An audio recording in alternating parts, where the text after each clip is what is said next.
A la línea telefónica para tener nuestra primera entrevista de esta tarde con Jaime Preciado Coronado. Él es profesor e investigador del Departamento de Estudios Ibéricos y Latinoamericanos de la Universidad de Guadalajara. Él ha sido coordinador del doctorado en Ciencia Política de esta casa de estudios y cuenta con doctorado en Estudios Latinoamericanos por la Universidad de París III, y entre sus líneas de investigación está la geopolítica de la globalización. Jaime, ¿cómo estás? Muy buenas tardes, gracias por atender esta llamada. Muy buenas tardes, estimado Rubén, y también a Jesús Estrada, que está por ahí. Así es. Muchísimas gracias, Jaime. Tenemos interés en conversar contigo para pues conocer tu análisis, tu lectura, pues no sé si llamarle ya desde este momento una nueva era, pero por lo menos sí una nueva administración presidencial en Estados Unidos que anuncia turbulencias y repercusiones en distintas partes del mundo. Evidentemente México es una de las regiones que podría salir más afectada. No, bien lo dijiste, que en realidad es como una nueva era en lo que se refiere a los factores que definen el orden mundial, y en eso justamente Trump lo que representa es un proyecto diferente al globalismo de los atlantistas que había venido marcando la pauta de la economía internacional, de los organismos multilaterales, y entonces una visión de un nacionalismo supremacista redentorista, apoyado en las contradicciones que tiene la propia historia de Estados Unidos, pues lo presenta Trump en contra justamente de todas las medidas que venían acompañando una versión más reciente del neoliberalismo, que tomaba distancia de toda su crítica al Estado obeso, que tenía un plan, digamos así, neo-keynesiano de aumentar las inversiones públicas para crear empleos, crear infraestructuras, que tenía también la idea de un plan industrial y mantener tratados de libre comercio como rayos que impulsan el proceso de integración mundial.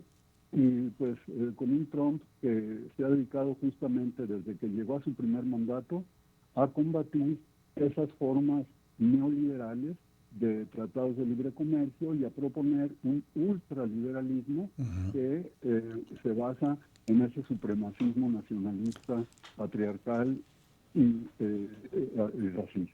Jaime Preciado, en la historia del capitalismo, varios autores lo señalan, entre otros Wallerstein, digamos, gira pendularmente entre el proteccionismo y el librecambismo, de alguna manera. La globalización neoliberal de los pasados 30, 40 años fue, digamos, esta fase justamente de apertura, de libre comercio.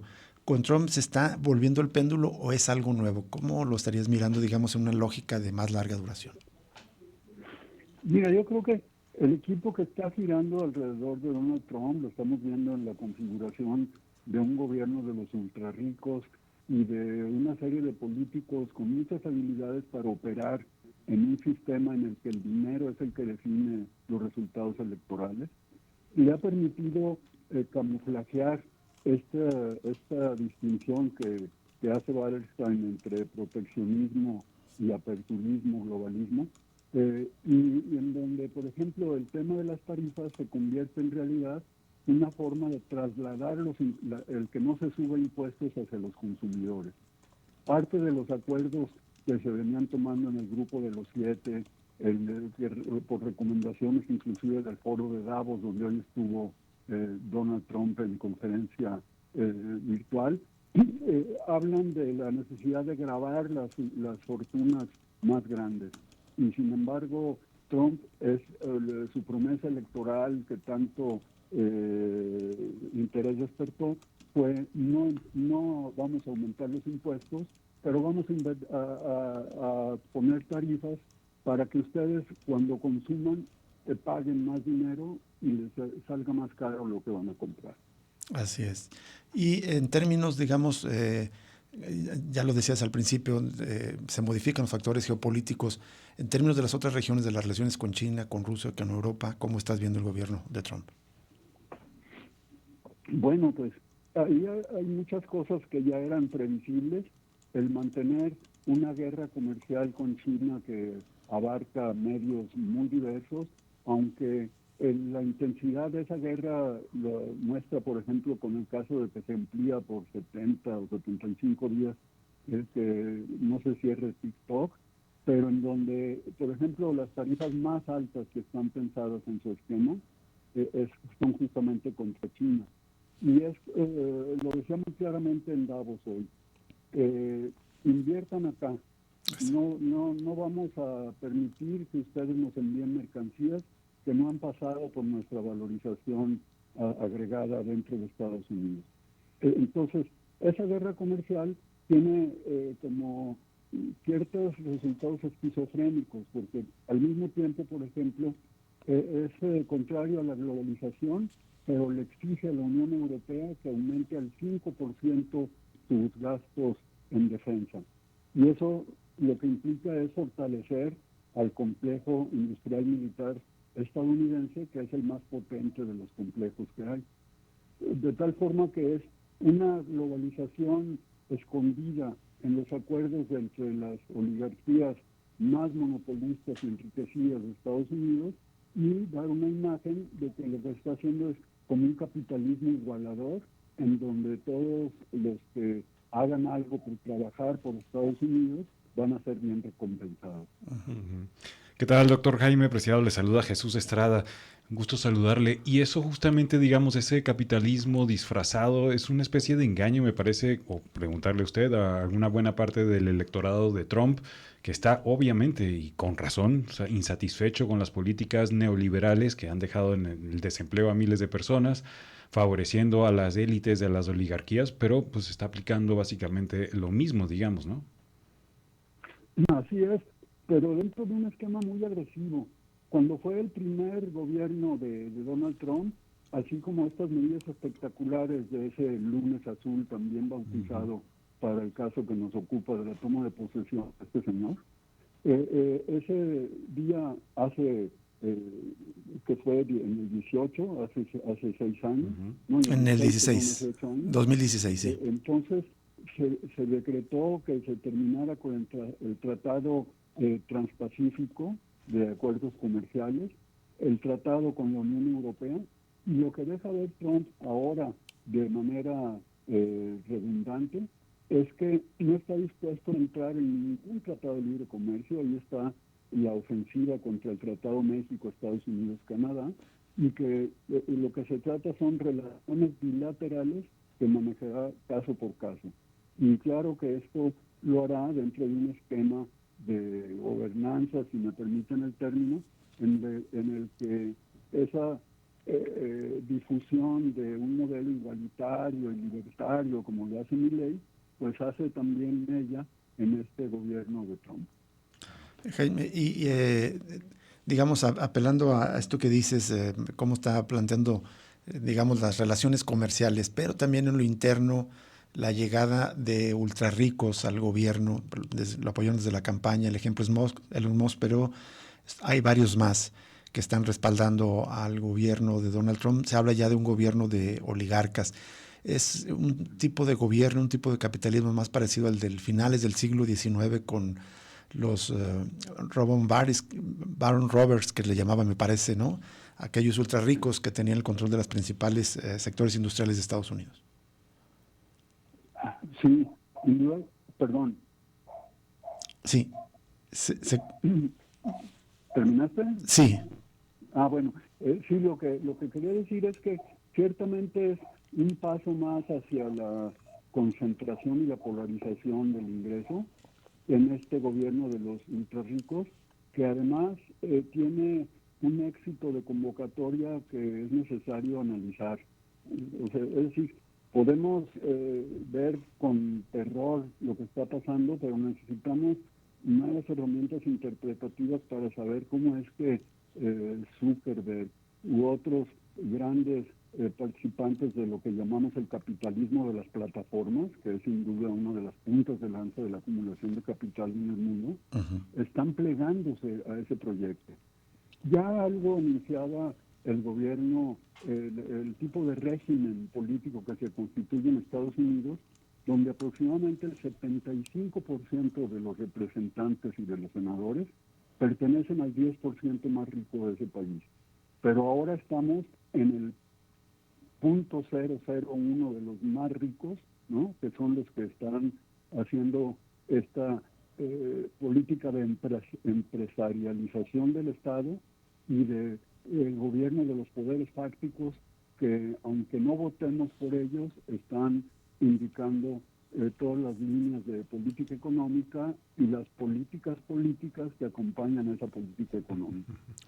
Justo, doctor Jaime Preciado, ¿hay alguna contradicción también en ese sentido? Hay que recordar que Trump designó a Elon Musk a cargo de esta agencia para encargarse de recortar el gasto público de Estados Unidos, pero él y los demás, digamos, estos tecnoligarcas dependen de contratos públicos y con eso se han enriquecido también. Hay contradicciones también en esto.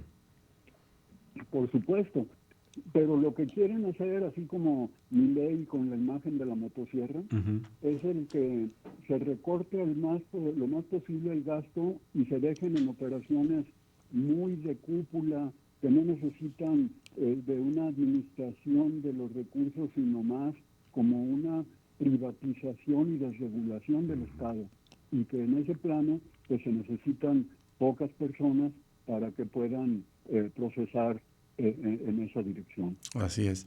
Jaime Preciado, me gustaría conocer tu opinión sobre otro aspecto que a mí me parece muy importante del discurso de toma de posición de Donald Trump, digamos, ratificando las amenazas que había lanzado previamente, pero ya una vez ya como presidente. Estas otra vez del destino manifiesto que tiene esa nación, el derecho de apropiarse no solo de América, sino de cualquier territorio que le convenga a sus intereses. Primero, no sé si a los radioescuchas más jóvenes que a lo mejor no están tan familiarizados con este término de destino manifiesto, ¿en qué contexto nace y qué te parece que ahora lo vuelve a usar Donald Trump?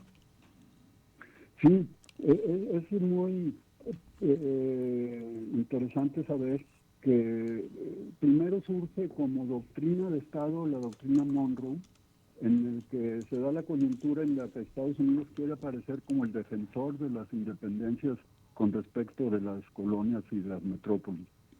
Y entonces ese América para los americanos va recogiendo ese sentido profético, redentorista que tiene la política exterior de Estados Unidos, en algunos presidentes más que en otros, pero que toma finalmente ese derrotero de sentirse los dueños del mundo, los amos, lo cual pues ha hecho o ha tenido resultados patéticos en la historia internacional y en particular en la historia de Estados Unidos con América Latina. Así es. Y preguntarle los impactos que habrá entonces justo en nuestra región con esas políticas, doctor Preciado. Se podría en Panamá, intervenciones armadas en países legales o ilegales, mayores despojos de territorios por intereses energéticos, sobre todo, ¿se podría esperar? Sí, o sea, ya hay algunas cosas que se prefiguran y que tampoco podemos adjudicarle únicamente a Trump. Es un problema muy estructural del régimen político y de gobierno de Estados Unidos, en el que, por ejemplo, el Comando Sur ha venido sustituyendo las relaciones diplomáticas entre América Latina y Estados Unidos. Las giras que hacen en tiempos demócratas los grandes dirigentes, en particular una general, Laura Richardson, lo que hizo fue encaminar todo para generar las condiciones para apropiarse de ciertas materias primas estratégicas y de prevenir con una serie de premios y castigos en cómo se puede llevar adelante todo esto. Claro que Trump lo va a sofisticar en el sentido que le está dando a su papel mesiánico con este America First, ¿no? América, es decir, Estados Unidos primero, y con ello lo que está haciéndose es otra vez la columna vertebral del Departamento de Defensa, acompañado por un Departamento de Estado en donde es claro que se está dando la prioridad a los grupos que le han permitido internamente y externamente ganar mucha fuerza política, ¿no? Me refiero al ex senador Marco Rubio, que ocupa la cartera del Departamento de Estado, y que anuncia esa combinación de mayor avance del ejército en bases, por ejemplo, que ya se acordaron tener en Ecuador, en las Islas Galápagos, ¿no? Con medidas de sobajar y ofender inclusive por ejemplo, al gobierno brasileño, de que ellos no los necesitamos, pero ellos sí nos necesitan a nosotros. Entonces, toda una doctrina supremacista que va imponiendo un discurso que lo más paradójico y más doloroso es que tiene, como lo dijera don Pablo González Casanova, un arraigo en nuestros países por el colonialismo interno, que ve como positivas esas demandas de un país tan poderoso que no tiene más que imponerse, porque ese es el destino mundial. Exacto. Jaime, finalmente de mi parte, estamos hablando, digo en esta conversación, pero en estos últimos días en general, casi todo el mundo nos hemos dedicado a tratar de interpretar qué viene, pero como si fuera ya una fuerza avasallante que se va a imponer. Pero también hemos tenido entrevistas con Michelle Shai del Partido de los Comunistas Revolucionarios de Los Ángeles la semana pasada y hablaban de que ya se estaban preparando para la resistencia. ¿Qué podemos esperar internamente, pero también en los frentes de la geopolítica? Supongo que China, ni Rusia, ni la Unión Europea se quedarán de brazos cruzados y algo que también se puede esperar en América Latina. Sí. Las resistencias internas están ya con los resortes muy tensos y están ya el día previo a la toma de posesión. Recordemos que hubo manifestaciones en alrededor de 300 ciudades de Estados Unidos en contra de todo lo que se refiere a la política migratoria, y ahí va a haber sin duda muchos elementos de confrontación. Pero yo creo que ahora lo que tenemos que ir como previendo, y no es ocioso pensar en que Estados Unidos nos importa porque lo que sucede ahí nos afecta directamente, es cómo combatir esa ideología que ha sido capaz de hacer inclinar la balanza del voto latino o hispano, como le quieren llamar, hacia su candidatura, y que haga medidas, por ejemplo, una que puede resultar anecdótica, pero que no lo es, como suspender los servicios en español en la Casa Blanca, lo cual implica un desprecio hacia esos votantes que supuestamente les está ofreciendo un campo. Entonces, me parece que en lo interno se va a tener que ir depurando mucho las consecuencias que tiene la política migratoria y cómo es que la reagrupación de las personas afectadas por esto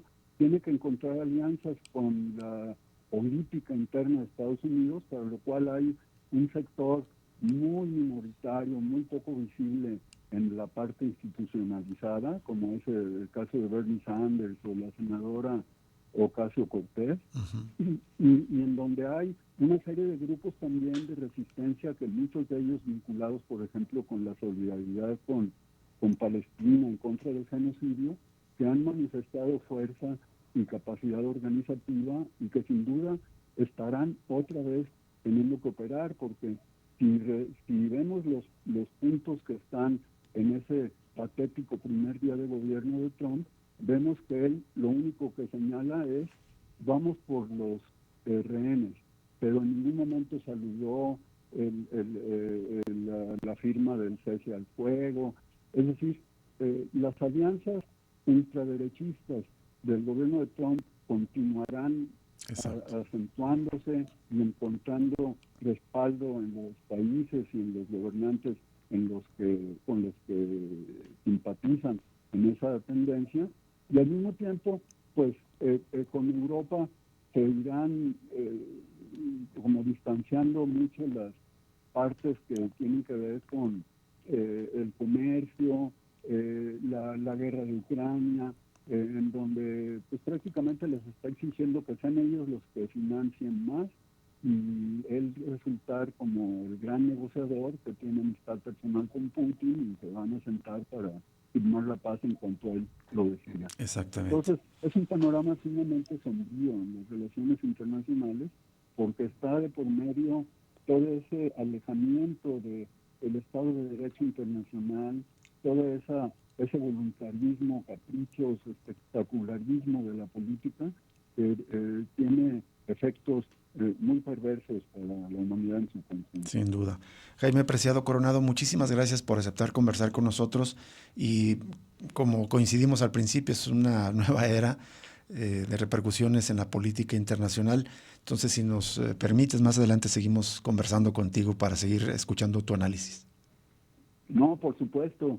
Les agradezco muchísimo, Rubén y Jesús, esta invitación y la verdad es que es un tema que sí merece que lo veamos con ojos muy críticos, analíticos y entendamos también cómo se están transformando internamente esas fuerzas de la internacional reaccionaria que están creciendo en su impacto, en su llamado a una base de respaldo y en los mecanismos de, entre comillas, legitimación con los que están operando. Sin duda.